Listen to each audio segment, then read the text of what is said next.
also on the boards of number of organizations, and there's always a strong aspiration, especially for women like me, and where we say, women on boards is a big agenda these days. I don't know whether it's like it's become like more like a tick box like agenda at some cases, and some cases you see genuine leaders there.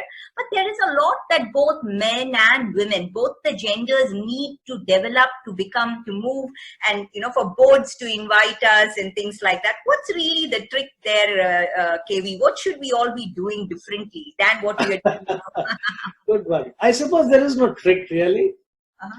Let me preface this by saying, Sripriya, the boards I'm talking about, conventional companies. I'm not talking the likes of the technology majors. Yeah. But typically the conventional companies have a lot of conventions, and these conventions make boards very boring. Wow.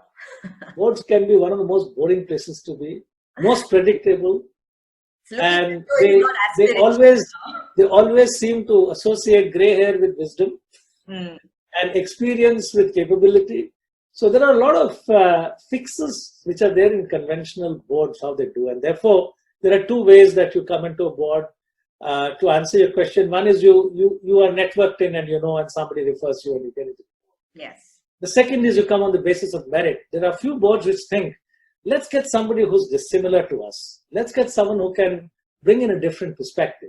So, and boards, compositions also depend a lot on the board leadership. I mean the chairmen. And some chairmen can be very progressive, and they want to have consciously a greater debate, greater perspective, and so on. Whereas some of them are very happy to have a board which sort of stamps what they say. We disagree, but overall we agree kind of people, on the board.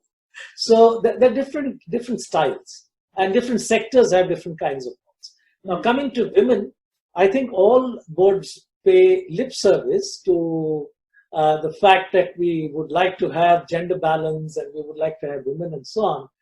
And there is a wide race in India because there is a corporate requirement of 20% and so on. In Singapore also we have a similar thing.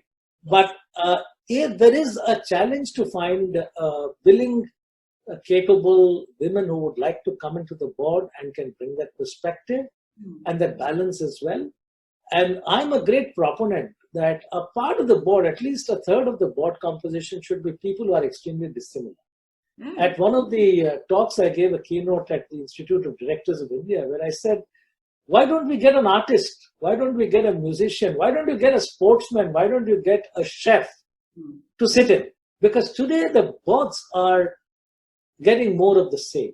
See, the world is tragically, the whole education system, the training, the management, everyone believes that you can solve issues through numbers. Yes. So there is an overweight on the left brain thinking. So you get very similar thinking people, because if you look at a spreadsheet with the same formula, 5 people looking at it will come up with the same solution because it is so predictable and so rigid. But if you ask me, what are the 4 different ways we can handle this? And if you use right brain, I think the 5 people will come up with very different solutions. So you'll get a much richer texture of decision making if you have boards which are complex in personalities. But the challenge is to run a complex board is going to be very difficult for a chairman. So the chairman should be someone who believes in it, that yes, it helps, and therefore you can bring it. But to answer your question, I think your entry points usually are because you're known, bring a certain skill which the boards want, and you've got a track record and they say we would want. Because firstly, boards are meant to be helping companies to take risks.